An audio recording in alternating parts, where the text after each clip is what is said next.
ఇక పెద్ద సినిమాపై పబ్లిక్ టాక్ ప్రకారం Ram Charan introduction, cricket back డ్రాప్లో వచ్చే 2 ఎపిసోడ్స్ అదిరిపోయాయంటూ, అలాగే రామ్ చరణ్ జాన్వీ కపూర్ కాంబినేషన్ సీన్స్, రామ్ చరణ్ దివ్యేందు శర్మ మధ్య వచ్చే సీన్స్ ఆకట్టుకుంటాయని టాక్ వినిపిస్తోంది.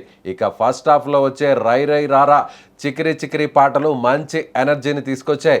ఏఆర్ రెహమాన్ సంగీతం, బ్యాక్గ్రౌండ్ స్కోర్ మరోసారి తన స్థాయిని పెంచాయి. ఇంటర్వెల్ ఎపిసోడ్ నుంచి మంచి హైప్తో ముగుస్తూ సెకండ్ హాఫ్ పై మరింత ఆసక్తిని పెంచిందని పబ్లిక్ టాక్ చెబుతోంది. ఇక సెకండ్ హాఫ్ ఆరంభంలో కొద్దిసేపు స్క్రీన్ ప్లే చాలా నెమ్మదిగా సాగినా ఆ తర్వాత చివరి 45 నిమిషాలు మాత్రం నెక్స్ట్ లెవెల్లో ఉందని అంటున్నారు. ట్విస్ట్ ఏంటంటే ఈ సినిమాలో రామ్ చరణ్కు కాళ్ళు కూడా పోతాయట. అయినప్పటికీ ఒలింపిక్స్లో గేమ్స్ ఆడి గెలిచి తన ఊరికి ఎనలేని ప్రతిష్టను తీసుకొచ్చే ప్రయాణం చాలా అద్భుతంగా ఉంటుందని ప్రేక్షకులు చెబుతున్నారు. మరోవైపు సినిమాలో ఎవరి బలం ఎలా ఉందో తెలుసుకుంటే, రామ్ చరణ్ మరోసారి కథని బలంగా నమ్మి చేసిన సినిమా ఇది. 2-3 కోణాల్లో కనిపిస్తూ ఆయన ఇందులో ఒదిగిపోయిన తీరు చాలా బాగుంది.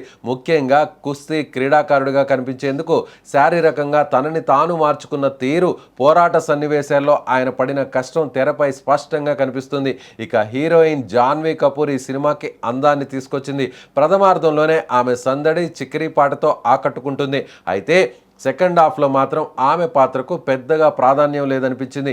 ఇక జగపతి బాబు అప్పల సూరి పాత్ర, గెటప్ సినిమాకున్న ఆకర్షణలో ఒకటి.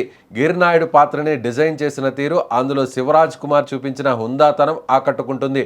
రావు రమేష్, దివ్యేందు శర్మ పాత్రలకు పెద్దగా ప్రాధాన్యం లేదు.